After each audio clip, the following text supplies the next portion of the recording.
Hey guys, पिछले video में अब तक हमने देखा था कि वेंसडे के पूल में पिराना छोड़ने के बाद उसके पेरेंट्स ने उसे नेवरमोर एकेडमी भेज दिया, जहां एक मॉन्स्टर एक के बाद एक कई लोगों की जान ले रहा था। लेकिन वो मॉन्स्टर वेंसडे को कभी नहीं मारता, बल्कि हर बार उसकी जान बचाता था। अगर आप में से किसी ने पिछले एपिसोड को नहीं देखा तो पहले उसे देख ले, वरना ये एपिसोड आपको समझने में थोड़ी परेशानी हो सकती है, जिसका लिंक मैंने ऊपर आई बटन, नीचे डिस्क्रिप्शन और कमेंट बॉक्स में भी दे दिया है। Wednesday season 1 episode 5। टायलर ने वेंसडे को जो फाइल गिफ्ट की थी उसमें उसके डैड के ऊपर एक मर्डर का केस था। ये घटना 30 साल पुरानी थी, जब उसके मॉम डैड नेवरमोर एकेडमी में ही पढ़ा करते थे। अगले दिन पेरेंट्स वीकेंड पर सभी बच्चों के पेरेंट्स आए थे। प्रिंसिपल सारे पेरेंट्स का स्वागत करती है और वो बताती है कि यूगेन की हालत में सुधार है, लेकिन मॉन्स्टर के अटैक के बाद वो कोमा में जा चुका था और इसकी वजह वेंसडे खुद को मान रही थी। वेंसडे के मॉम डैड उससे मिलकर बहुत खुश थे, लेकिन वेंसडे को कोई खास फर्क नहीं पड़ता। वेंसडे के पेरेंट्स अपनी पुरानी दोस्त और स्कूल की प्रिंसिपल मिस लैरिसा के पास जाते हैं, जहां वो लोग अपने पुराने एयरबुक को देखकर बहुत खुश थे। प्रिंसिपल कहती है कि आप लोगों की इसकी थेरेपिस्ट डॉक्टर किनबोट ने एक फैमिली सेशन के लिए बुलाया है। वो लोग डॉक्टर किनबोट से मिलने पिलग्रिम वर्ल्ड चले जाते हैं, जहां सिर्फ गोमेज एडम को देखने के बाद बहुत गुस्सा होने लगता है, क्योंकि उसने गोमेज की मर्डर केस फाइल पढ़ी थी। तभी सिर्फ को फोन आता है कि डॉक्टर अनवर ने सुसाइड कर लिया। इधर एडम फैमिली जब डॉक्टर किनबोट के पास पहुंचते हैं तो वो उन लोगों से वेंसडे को लेकर कुछ सवाल करती है, लेकिन गोमेज और मोर्टिसिया वहां भी बाज नहीं आते और डॉक्टर के सामने ही चोच लड़ाना शुरू कर देते हैं। जिसके बाद वेंसडे उनसे कहती है कि अब बस कीजिए और मुझे ये बताइए, ये गैरेट गेट्स कौन है जिसके मर्डर का इल्जाम आपके ऊपर लगा था। ये सुनते ही वेंसडे की माँ उसके ऊपर गुस्सा करती है और कुछ भी बताने से मना कर देती है, जिस पर वेंसडे कहती है मैं खुद पता कर लूंगी, और फिर वो वहाँ से चली जाती है। इधर शेरिफ को मिस्टर अनवर का सुसाइड नोट मिलता है, जिसमें उसने लिखा था कि मैंने गैरेट गेट्स के मर्डर केस की गलत रिपोर्ट बनाई और इस ग्यूल के साथ जीने से अच्छा मैंने खुदकुशी कर ली। एकेडमी वापस आने के बाद एडम फैमिली के साथ साथ बाकी बच्चों की फैमिली भी लंच कर रही थी, जहां एनेट के फैमिली उसके अब तक वेयरवुल्फ ना बन पाने की वजह से उसके ऊपर बहुत गुस्सा थे। तभी शेरिफ वहां आते हैं और गोमेज को गैरेट गेट्स के मर्डर के इल्जाम में अरेस्ट करके ले जाते हैं। जिसके बाद थिंग्स और वेंसडे गोमेज से मिलने जेल में जाते हैं, जहां उसके डैड उसे बताते हैं कि गैरेट तुम्हारी माँ को पसंद करता था, लेकिन तुम्हारी माँ भला मेरे जैसे गुड लुकिंग और रोमांटिक आदमी को छोड़कर उससे प्यार कैसे कर सकती थी। गैरेट एक नॉमी था और उसके पिता को आउटकास्ट से नफरत थी, लेकिन फिर भी वो तुम्हारी माँ से एक तरफा प्यार करता था। फिर एक दिन वो तुम्हारी माँ से मिलने स्कूल चला आया तो उसने मुझे और तुम्हारी माँ को एक साथ देखकर मुझ पर हमला कर दिया। मैं भाग रहा था और वो मेरे ऊपर लगातार वार कर रहा था। इसी बीच मैंने अपने बचाव में तलवार उसे गड़ा दिया और वो घायल होकर नीचे गिर के मर गया। वेंसडे को अपने डैड पर थोड़ा यकीन और थोड़ा शक होता है। वो शेरिफ के पास जाती है और कहती है मेरे डैड निर्दोष हैं। जरा आप खुद सोचिए, आज ही मेरे डैड यहाँ आए और अगले ही पल अनवर ने ये बोलकर सुसाइड कर लिया कि उन्होंने 30 साल पहले एक गलत रिपोर्ट बनाई थी। क्या आपको नहीं लगता कोई हमें गुमराह करने की कोशिश कर रहा है? उसके बातों को सुनने के बाद सिर्फ उस पे गुस्सा करने लगते हैं और कहते हैं तुम अपने आप को क्या समझती हो, हम अपना काम बखूबी करना जानते हैं और तुमने जो नाखून और खून का सैंपल दिया था वो मैच नहीं हुए हैं और तुम्हारे डैड को सजा मिलनी ही चाहिए, क्योंकि गैरेट गेट्स के मरने के बाद उसकी मॉम ने खुदकुशी कर ली। डैड शराब की नशे में मर गए और उसकी बहन नदी में डूबकर मारी गई और इन सारे मौत का जिम्मेदार अकेले तुम्हारे डैड हैं। इसके बाद वेंसडे अपने भाई के पास जाती है, जहां वो अपने मजे के लिए मछलियों को बॉम्ब से मार रहा था। उसका भाई उसे बताता है कि मॉम बहुत उदास है। जिसके बाद वेंसडे अपनी माँ से मिलने उस सीक्रेट सोसाइटी की लाइब्रेरी में जाती है। इस सीक्रेट सोसाइटी का नाम नाइटशेड था। वो उसे इस सीक्रेट सोसाइटी के लोगों का असल मकसद बताती है। वो बताती है कि नाइटशेड को बनाने वाली तुम्हारे पिता की एक पूर्वज थी, जिसका मकसद आउटकास्ट को बचाना था और उसी ने जोसेफ क्रैकस्टोन का अंत अपने नाइटशेड से किया था।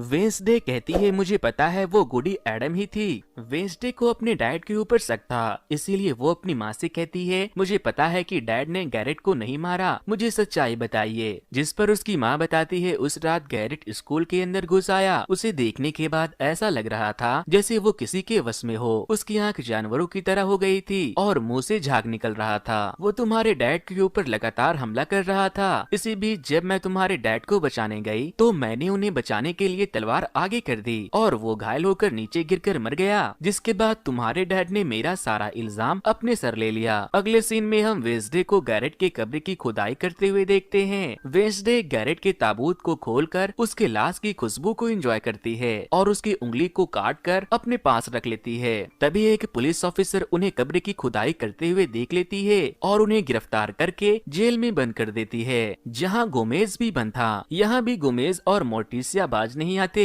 गोमेज कहता है, ओ मेरी दिलरुबा, कानून के लंबे हाथ भी हमें अलग नहीं कर पाए। वेंसडे उन्हें गैरेट की उंगलियां दिखाती है और कहती है वो तलवार के वार से नहीं बल्कि नाइटशेड के जहर से मरा था। नीला रंग और हड्डियों का सलामत रहना इस बात का सबूत है। तभी वेंसडे को वहाँ एक विजन आता है जहाँ गैरेट के डैड उससे कहते हैं कि अगर तुम मेरे बेटे हो तो सारे आउटकास्ट को मार डालो, और वो उसे एक जहर की शीशी देते हैं। लेकिन गोमेज से लड़ाई के वक्त वो शीशी फूटकर जहर गैरेट को लग जाता है। वेंसडे होश में आकर बताती है कि उस रात गैरेट स्कूल के सारे आउटकास्ट को मारने आया था, लेकिन जहर की शीशी उसके सट में ही फूट गई और वो जहर की वजह से मारा गया। अब जब वेंसडे और मोर्टिसिया ने कब्र खोलने के अलावा ज्यादा बड़ा गुनाह नहीं किया था तो उन्हें अगले दिन पुलिस छोड़ देती है। वो दोनों सारी बातें जाकर मेयर को बताते हैं, जिसके बाद गोमेज को रिहा कर दिया जाता है। बाहर आने के बाद गोमेज वेंसडे से कहता है, ओ अपने पापा की परी, तुमने अपने पापा को बचा ही लिया। अब सारे बच्चों के पेरेंट्स का जाने का टाइम आ गया था। वेंसडे की फैमिली जब वहाँ से जा रही थी तो उसकी मॉम उसे वो एयर बुक प्रिंसिपल को देने को कहती है।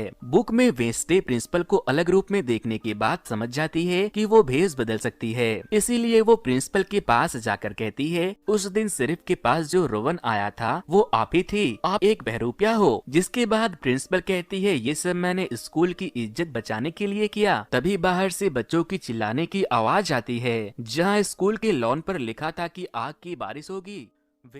Wednesday season 1 episode 6। अब हम वेंसडे को अपने पूर्वज गुडी एडम के आत्मा को बुलाते हुए देखते हैं ताकि वो उससे अपने शक्तियों पर कंट्रोल करना सीख सके। लेकिन तभी इनेड वहाँ आ जाती है और फिर उसके दरवाजे के नीचे की दरार से एक लेटर आता है जिसमें उसे किसी ने क्रैक स्टोन के गुफा में मिलने के लिए बुलाया था। इनेड और वेंसडे दोनों मिलकर वहाँ जाते हैं, लेकिन वो जैसे ही अंदर जाती है जेवियर और नेवरमोर एकेडमी के कुछ स्टूडेंट उसे सरप्राइज देते हैं। आज वेंसडे का बर्थडे था, इसीलिए वो लोग उसके लिए केक लाए थे। उसके बर्थडे के बारे में उन लोगों को थिंग्स ने बताया था। सारे लोग बर्थडे को लेकर एक्साइटेड थे, लेकिन तभी वेंसडे को गुफा के एक कोने में सोले बरसेंगे जब मैं लौटूंगा ये लिखा हुआ दिखाई देता है। वो जैसे ही उसे छूती है उसे एक विजन आता है जहाँ उसे गुडी एडम दिखाई देती है। वो उससे कहती है क्रैक स्टोन वापस आ रहा है और फिर वो उसे एक महल के गेट को दिखाती है। इधर मेयर प्रिंसिपल लैरिसा से मिलने आता है और अपने बेटे और उसके दोस्तों के बर्ताव के लिए उससे माफी मांगता है और उसे सजा के तौर पर नेवरमोर एकेडमी में साफ सफाई करने को कहता है। मेयर वैसे तो एक नॉमी था, लेकिन नेवरमोर एकेडमी से मेयर को एक बहुत ही मोटी फंडिंग मिलती थी, इसीलिए वो प्रिंसिपल की कही हर बात मानता था।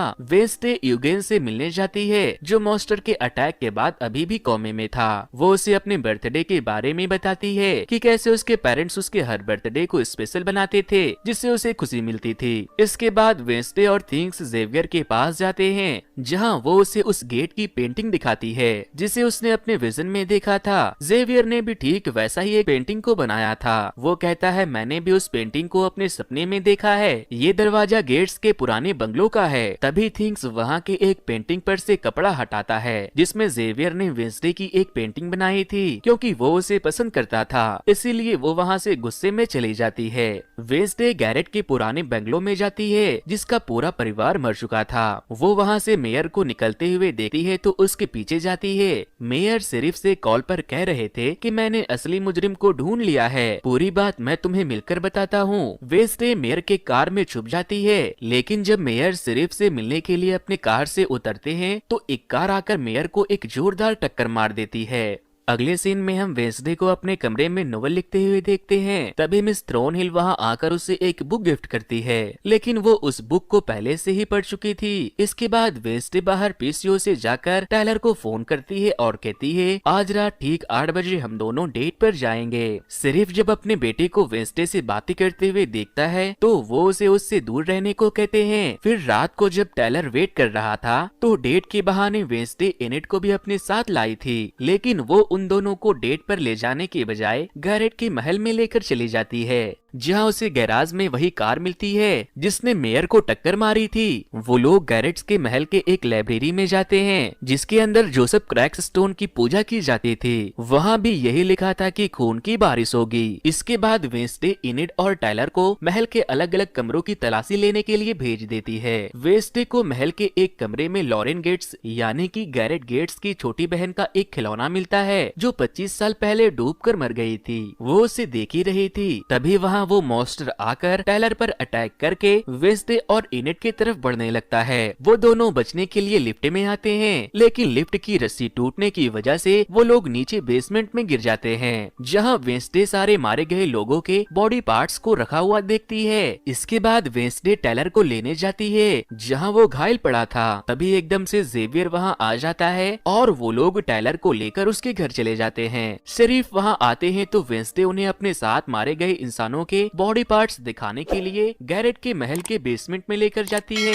लेकिन जब वो लोग वहाँ जाते हैं तो वहाँ कुछ भी नहीं था। सिर्फ वेंसडे के ऊपर गुस्सा करने लगते हैं और उसे टॉयलेट से दूर रहने को कहते हैं। और तो और सिर्फ सारी बात प्रिंसिपल को भी बता देते हैं, जिसके बाद प्रिंसिपल उसे आखिरी वार्निंग देकर छोड़ देती है। वेंसडे की वजह से इनिड भी मरते मरते बची थी, लेकिन आज वो बहुत ज्यादा गुस्सा थी क्योंकि वेंसडे बस उससे अपना काम निकाल रही थी। इसीलिए इनिड ने अपना कमरा बदलने का फैसला कर लिया था। इनिड के जाने के बाद वेंसडे अच्छा फील नहीं करती और फिर वो लॉरेन गेट के खिलौने को देखने लगती है जिसे वो अपने साथ ले आई थी। उसके पीछे से उसे अपने और अपने दोस्तों की कुछ तस्वीरें मिलती है। इधर दूसरी तरफ हमें हॉस्पिटल का सीन दिखाया जाता है जहाँ कोई आता है और मेयर के ऑक्सीजन पैक को निकाल देता है। Wednesday season 1 episode 7। Mayor Volker के मर्डर के बाद पिलग्रिम वर्ल्ड के सारे नॉमी और नेवरलैंड मोर के स्टूडेंट उनके फ्यूनरल पर आए थे।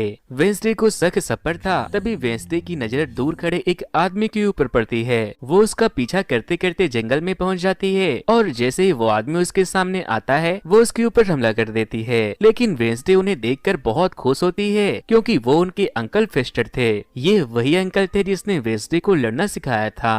अंकल फेस्टर की उंगलियां से बिजली निकलती थी और वो एक चोर भी थे। पुलिस उन्हें ढूंढ रही थी तो वो छुपने के लिए यहाँ आए थे।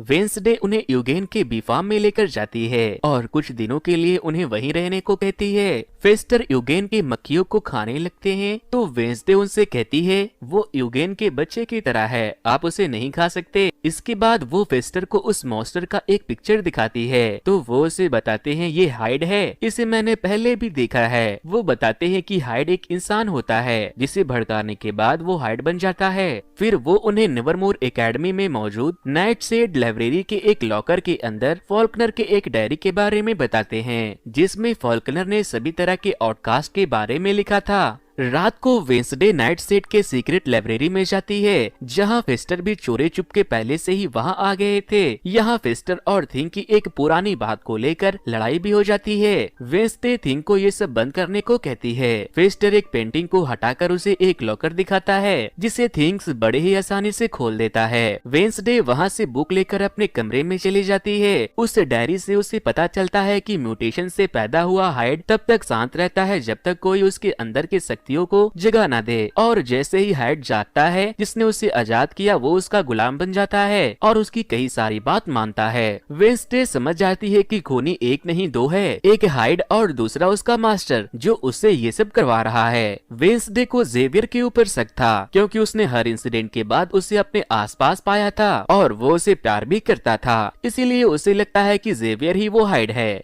वेंसडे जेवियर के बैक में ट्रैकर लगाकर उसके ऊपर नजर रख रही थी। वो दोनों उसके पीछे जाते हैं जहां वो उसे डॉक्टर किनबोर्ड से कार में बैठकर कहीं जाते हुए देखती है। इसके बाद वेंसडे अंकल फेस्टर के साथ टायलर की रेस्टोरेंट में जाते हैं जहां अंकल केचप की पूरी बोतल पी जाते हैं। वेंसडे फेस्टर से कहती है कि जरूर डॉक्टर किनबोर्ड ही जेवियर की मास्टर है। डॉक्टर ने ये भाप लिया कि जेवियर एक हाइड है और उसने ही हैप्नोथेरेपी से उसे जगा दिया। तभी टायलर वहाँ वेंसडे के लिए कॉफी लेकर आता है। वो उसे अपने अंकल से मिलवाती है और उसे हाइड के बारे में बताने लगती है तो शरीफ वहाँ आ जाते हैं, लेकिन शरीफ के आते ही अंकल फेस्टर वहाँ से गायब हो जाते हैं। शरीफ टायलर से कहते हैं मैंने तुम्हें कहा था कि इससे दूर रहना, जिस पर टायलर कहता है डैड इसमें वेंसडे की कोई गलती नहीं है, मैं खुद उसके पास गया था। शरीफ उन्हें एक पोस्टर देकर कहता है ये एक बैंक रॉबर है, अगर तुम्हें ये कहीं दिखाई दे तो मुझे जरूर बताना। टायलर जानता था कि वो पोस्टर वाला शख्स वेंसडे वेंसडे के अंकल फेस्टर हैं, लेकिन फिर भी वो वेंसडे के लिए अपने डैड से कुछ नहीं कहता। इसके बाद टाइलर वेंसडे को डेट पर जोसेफ क्रैकस्टोन के गुफा में आने को कहता है। इस बार वो उसे मना नहीं कर पाती क्योंकि वो उसकी वजह से घायल हुआ था। फिर रात को वेंसडे थिंग्स को डायरी पर ध्यान देने का बोलकर टाइलर से मिलने चली जाती है, जहाँ टाइलर ने गुफा को डेकोरेट कर रखा था। टाइलर वेंसडे को एक ड्राउनी मूवी दिखाने लगता है और इधर सिर्फ गुफा के बाहर उस बैंक रॉबर की तलाश कर रहे थे। गुफा के अंदर का सीन रोमांटिक हो रहा था। हम सबकी फेवरेट चुड़ैल को बहला फुसलाकर टाइलर किस करने ही वाला था कि तभी सिर्फ वहां आ जाते हैं, लेकिन उन लोगों को देखने के बाद सिर्फ शर्मा जाते हैं और वहां से चले जाते हैं। वापस आने के बाद वेंसडे देखती है कि उसके रूम में सब कुछ बिखरा पड़ा है। डायरी गायब है और किसी ने थिंग्स को चाकू से मारकर घायल कर दिया। थिंग्स बेहोश हो चुका था, इसीलिए वेंसडे रोते हुए उसे लेकर अंकल फेस्टर के पास जाती है। वो उसे बार बार बिजली का झटका देते हैं, लेकिन वो होश में नहीं आता। अंकल फेस्टर कहते हैं ये मर चुका है, जिस पर वो थिंग्स से कहती है अगर तुम मर गए तो मैं तुम्हें जान से मार दूंगी। वो रोते हुए अपने अंकल को फिर से टाई करने को कहती है और फाइनली थिंग्स वापस से होश में आ जाता है। जिसके बाद थिंग्स कहता है किसी ने मेरे ऊपर पीछे से हमला किया। वेंसडे कहती है जिसने भी तुम्हारा ये हाल किया है मैं उसे तड़पा तड़पा के मारूंगी। इसके बाद वेंसडे अंकल फेस्टर से कहती है पुलिस आपको सब जगह ढूंढ रही है, कल सुबह होते ही आप यहाँ से चले जाना। अगले दिन बियांका वेंसडे के पास आती है और कहती है मेरे साथ चलो, मुझे मेयर वॉलकर के खून के बारे में कुछ पता चला है। वो उसे नाइटशेड के लाइब्रेरी में लेकर जाती है, जहाँ मेयर का बेटा अपने डैड के कंप्यूटर से एक डेटा लेकर आया था। वो उसे बताता है कि मेरे डैड ने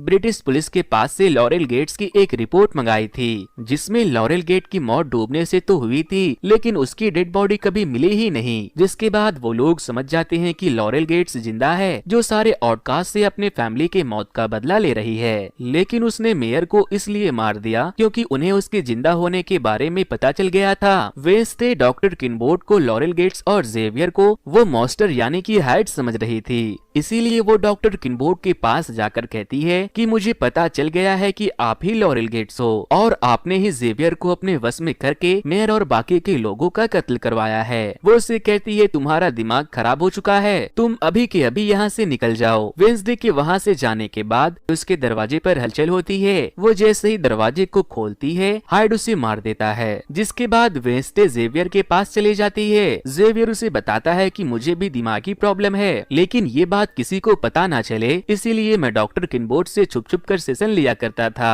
तभी वेंसडे की नजर वहाँ टेबल पर पड़े बाकी के विक्टिम की चीजों पर पड़ती है। जेवियर कहता है किसी ने इन्हें जानकर यहाँ रखा है, कोई मुझे फंसाना चाहता है। तभी शरीफ वहाँ आते हैं और जेवियर को अरेस्ट कर लेते हैं। वेंसडे जब आती है तो एनिड उसके कमरे में वापस आ गई थी। वो उससे वापस आने की वजह पूछती है तो वो बताती है कि अगर मैं यहाँ होती तो ना ही यहाँ चोरी होता और ना थिंग्स का ये हाल होता। यहाँ तुम्हारी चीजों का ख्याल रखने वाला तो कोई होना ही चाहिए। इसके बाद एनिड कहती है थिंग ने मुझे टाइलर के साथ तुम्हारे डेट के बारे में बताया, मुझे भी बताओ वहाँ क्या हुआ। तो वो कहती है वहाँ कुछ भी नहीं हुआ, जिस पर वो कहती है तो फिर जाकर कराओ। जिसके बाद वेंसडे उसके रेस्टोरेंट में जाती है और उसे किस करने लगती है। उसे किस करने के बाद वेंसडे को एकदम से एक विजन आता है और उसे अपने विजन से पता चल जाता है कि वो मॉन्स्टर जेवियर नहीं बल्कि टाइलर है। जिसके बाद वो टाइलर को बिना कुछ बताए वहाँ से भाग जाती है। Wednesday season 1 episode 8। अगले दिन वेंसडे टाइलर को रात में अकेले जंगल में मिलने को बुलाती है। टाइलर बहुत खुश था क्योंकि उसे कुछ और ही लग रहा था।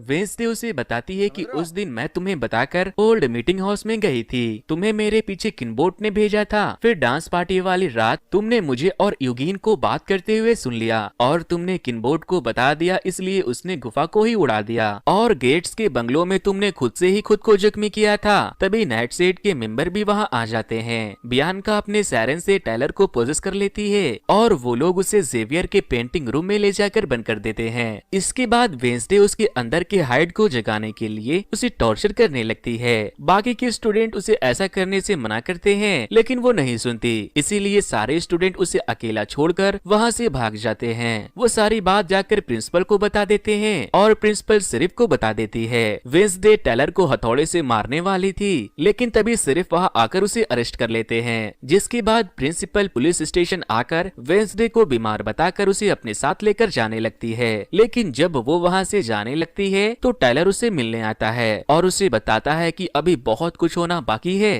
प्रिंसिपल ने नेवरमोर से वेंसडे को एक्सपेल कर दिया था और वो उसे कल ही नेवरमोर से चले जाने को कहती है। और जब अगले दिन सुबह वो वहाँ से जाने लगती है तो बियांका से कहती है कि आउटकास्ट के ऊपर एक बहुत बड़ा खतरा आने वाला है, नाइट सेट को तैयार रहना होगा। तभी वहाँ मिस थ्रोनहिल भी आती है। वो वेंसडे के फेयरवेल पर उसे एक फ्लावर गिफ्ट करती है। वेंसडे जाते जाते यूगेन से मिलने हॉस्पिटल जाती है क्योंकि उसे होश आ गया था। यूगेन वहाँ बताता है कि उस रात लाल बोट में मैंने किसी को गुफा में आग लगाते हुए देखा। इसके बाद अगले ही सीन में हम देखते हैं कि वेंसडे न्यू जर्सी के ट्रेन में होने के बजाय मिस थ्रोनहिल के पास आई थी, क्योंकि नेवरमोर एकेडमी में सिर्फ मिस थ्रोनहिल ही थी जो रेड बूट्स पहना करती थी। मिस थ्रोनहिल उससे पूछती है कि तुम अब तक क्यों नहीं गई, तो वेंसडे उससे कहती है लॉरेल गेट्स तुम्हारा खेल खत्म हुआ, तुम अपनी मौत की झूठी कहानी बनाकर अपने बाप के आउटकास्ट को खत्म करने का सपना लेकर नेवरमोर वापस आई, क्योंकि टायलर ने मुझे सब बता दिया है। तभी टायलर वहाँ आता है और वेंसडे उसे बताती है कि तुम्हें पता था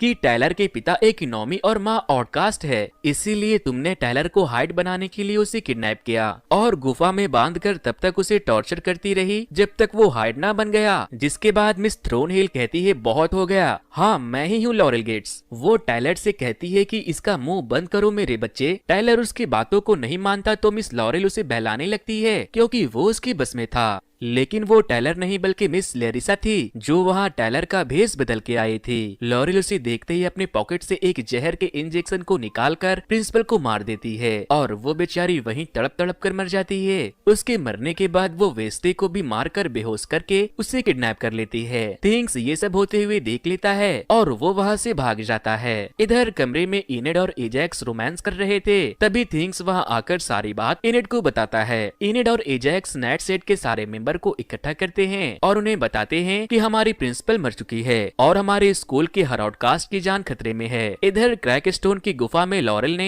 वेंसडे को बंदी बना लिया था। लॉरेल सारे विक्टिम्स के बॉडी पार्ट्स को जोसेफ क्रैकस्टोन के ताबूत के चारों तरफ सिट कर देती है। यहाँ पर लॉरेल उसे बताती है कि जोसेफ क्रैकस्टोन मेरे पूर्वज थे जो आउटकास्ट से नॉमी की रक्षा करते थे, लेकिन तुम्हारी पूर्वज गुडी एडम ने उन्हें मार दिया और उनसे उन्हीं की जमीन चुराकर उस घटिया सी स्कूल की शुरुआत की और तब से मेरे परिवार ने क्रैकस्टोन के आउटकास्ट को खत्म कर देने वाले। वेंसडे उससे पूछती है लेकिन तुमने मेरी जान बार बार क्यों बचाई, तो वो कहती है कि तुम्हारी पूर्वज गुडी एडम ने क्रैकस्टोन के कब्र पर खून का ताला लगाया है जिसे सिर्फ एडम वंश के खून से ही खोला जा सकता है। लॉरेल वेंसडे के हाथ को काटकर उसका खून कब्र के ऊपर लगाने के बाद गुडी एडम की उस बुक को पढ़ती है जिसे उसने क्रैकस्टोन के मीटिंग हाउस से चुरा लिया था। उसके बुक के मंत्र पढ़ते ही वहाँ बिजली चमकने लगती है। नीचे बोतल में रखे सारे बॉडी पार्ट्स उस ताबूत से जुड़ जाती है और क्रैकस्टोन वापस से जिंदा हो जाता है। जिंदा होते ही वो क्रैकस्टोन वेंसडे को गुडी एडम समझकर मार देता है और वहाँ से नेवरमोर एकेडमी के लिए निकल जाता है। इधर गुडी एडम वेंसडे से कहती है कि हमें क्रैकस्टोन के दिल में छुरा भोंकना होगा जिससे वो हमेशा हमेशा के लिए मर जाए। वेंसडे कहती है क्या तुम्हें दिखाई नहीं देता कि मैं मर रही हूँ? गुडी कहती है मैं तुम्हारे अंदर जाकर तुम्हारे घाव को भर दूंगी लेकिन तुम मुझे दोबारा वापस से कभी नहीं देख पाओगी। इसके बाद गुडी एडम वेंसडे के अंदर चली जाती है और वो बिल्कुल ठीक हो जाती है। इधर बियांका अपने सायरन से सारे बच्चों को नेवरमोर एकेडमी से बाहर निकाल रही थी ताकि वो उनकी जान बचा सके। इनेड वेंसडे को ढूंढते हुए थिंग्स के साथ क्रैकस्टोन के गुफा की तरफ जा रही थी। तभी रास्ते में वो वेयरवुल्फ बन जाती है। ये पहली बार हुआ था जब वो वेयरवुल्फ बनी थी। वेंसडे जब वहाँ से आ रही थी तो रास्ते में उससे टायलर मिलता है। वो देखते ही देख हाइड बनकर उसके ऊपर हमला करने लगता है, लेकिन तभी इनेड वहाँ आकर हाइड से लड़कर वेंसडे की जान बचाती है। इधर क्रैकस्टोन स्कूल में पहुंचकर पूरे स्कूल में आग लगा देता है। इनेड और हाइड लड़ रहे थे लेकिन इनेड हाइड के आगे बहुत कमजोर थी। तभी शेरिफ वहाँ आकर हाइड पर गोली चला देते हैं और इनेड उसे मारकर दूर फेंक देती है। फिर जब शेरिफ हाइड के करीब जाते हैं तो वो देख कि उनका बेटा टायलर एक मॉन्स्टर है। इनेड भी थोड़ा घायल हो चुकी थी। वेंसडे स्कूल में आकर क्रैकस्टोन से लड़ रही थी लेकिन उसके आगे वो कुछ भी नहीं थी। तभी बियांका वहाँ आकर क्रैकस्टोन के अंदर तलवार घुसा देती है और जब क्रैकस्टोन बियांका को मारने के लिए पीछे मुड़ता है तो वेंसडे क्रैकस्टोन के दिल में तलवार गड़ा देती है और फाइनली वो जलकर नष्ट हो जाता है। क्रैकस्टोन के मरते ही लॉरेल वहाँ बंदूक लेकर आती है और वेंसडे को को मारने वाली थी, लेकिन तभी यूगेन अपनी मधुमक्खियों से उसके ऊपर हमला करता है। स्टोरी के एंड में हम नेवरमोर को कुछ दिनों के लिए बंद होते हुए देखते हैं, क्योंकि उनकी प्रिंसिपल मर चुकी थी। सारे बच्चे एक दूसरे से मिलते हैं और जेवियर वेंसडे को एक फोन गिफ्ट करता है और कहता है कभी कभी कॉल या टेक्स्ट तो कर ही सकती हो। इधर हम टायलर को देखते हैं जिसे उसके डैड कैद करके ले जा रहे थे। वेंसडे भी अपने ड्राइवर के साथ न्यू जर्सी लौट रही थी, जहां उसे जेवियर के दिए फोन में कोई उसे मारने की धमकी देता है। दोस्तों, नेक्स्ट वेब सीरीज जो मैं एक्सप्लेन का नाम है विलो, जो कि एक बहुत ही अच्छी एक्शन, फैंटेसी और हॉरर वेब सीरीज है। वैसे मैंने एक ऐसे ही वेब सीरीज को एक्सप्लेन किया था जिसका नाम था सैंडमैन, जिसकी क्लिप्स आपके मोबाइल स्क्रीन पर चल रही है।